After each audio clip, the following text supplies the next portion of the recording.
What if I told you that one of the most influential saints of modern times never traveled the world, never preached to great crowds, and never founded a religious order? What if I said she lived just 24 years, hidden behind convent walls, doing small acts of love? Yet today, she's called a doctor of the Church, the patroness of missions, and is known worldwide as the Little Flower. This is the extraordinary story of Sainte Thérèse of Lisieux, the proof that even the smallest life, lived with great love, can change the world. Thérèse Martin was born in 1873 in the small town of Alençon, France, the youngest of 9 children in a family shaped by deep Catholic faith. Her parents, Louis and Zélie Martin, would one day be canonized as saints themselves, a testament to the extraordinary spiritual atmosphere in which she grew. And yet, Thérèse's childhood was marked by both abundant love and profound loss. When she was only 4 years old, her mother died of breast cancer, leaving a wound in Thérèse's tender heart, a wound that would shape her spiritual journey. Even as a child, Thérèse was known for her sensitive temperament and delicate health. She was easily moved to tears, quick to feel joy and sorrow alike. But beneath that fragile exterior burned a fierce longing for God. She wanted, above all, to love Him with every fibre of her being. As she grew, her desire for holiness deepened. At the age of 15, with remarkable boldness, she travelled with her father and sister to Rome and petitioned the Pope himself for permission to enter the Carmelite convent in Lisieux, despite being considered too young. Her persistence and sincerity won the day, and soon after, she began her hidden life as Sister Therese of the Child Jesus and the Holy Face. Inside the convent, Therese's days were filled with the ordinary rhythm of prayer, work, and community life.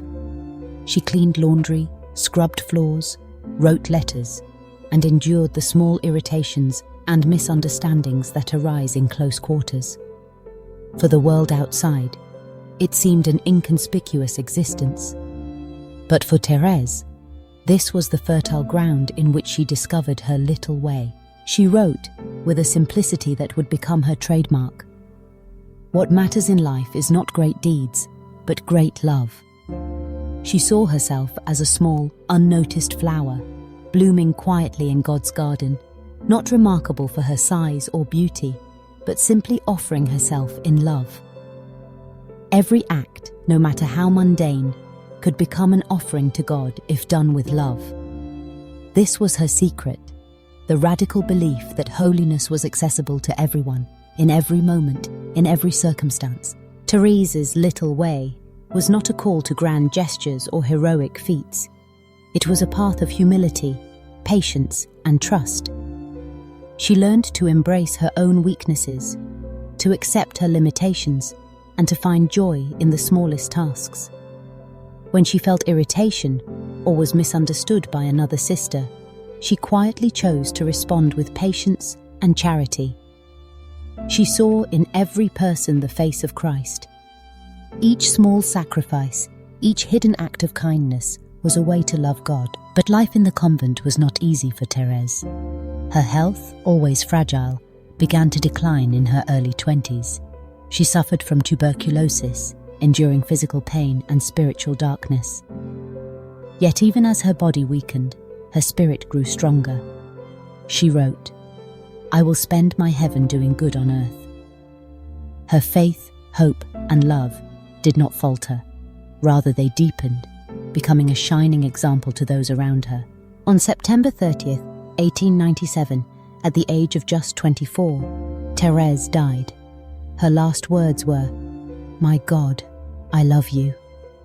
Though her life had been hidden, her impact was about to become worldwide. After her death, her autobiography, Story of a Soul, was published. The simple, heartfelt words of a young nun in a small French town began to inspire millions across the globe. Her little way touched the hearts of people from every walk of life: missionaries, priests, parents, workers, and children. showing them that sanctity was within reach, right where they stood. Therese's genius lies in her radical simplicity. She stripped holiness of its grandeur and made it accessible to everyone. You don't need to travel to far-off lands, preach to thousands, or perform spectacular miracles. You only need to love in the ordinary moments of daily life. Think about it. How many of us believe our lives are too small, too ordinary, to matter? How often do we think we must do something big before we can make a difference? Therese's life turns that thinking upside down. She shows us that holiness is not about the scale of our deeds, but the love with which we do them. Her little way transforms the mundane. Washing dishes, caring for children, working at a desk, listening patiently to a co-worker.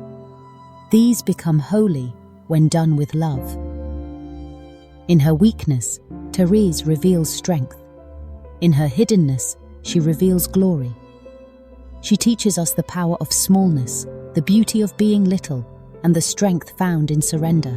This is why Saint Thérèse of Lisieux is named a doctor of the Church. Her insight was not only personal, but universal. She discovered that the path to sainthood is open to everyone, right where we are, right in the midst of our ordinary days. Saint Thérèse never left her convent, but today she is the patroness of missions. She never delivered great sermons, but her words echo in every corner of the church. She never lived a long life, but her little way continues to guide millions. Her life asks us a profound question. Are we willing to love in the small things? Are we willing to see our ordinary days as the place where God works extraordinary grace? Tonight, let her words sink into your heart. My vocation is love. Let it be yours too. Tomorrow, when you wake up, don't look for something grand. Instead, look for the small acts of kindness, patience, and forgiveness you can offer. Smile at a stranger. Listen with your full attention. Offer a word of encouragement. Forgive a slight. Serve quietly. Because in the end, it's not about the size of our deeds, but the greatness of our love. If a hidden little flower could change the world, then so can you. Let Saint Therese's little way inspire you to find holiness and purpose right where you are. One small act of love at a time.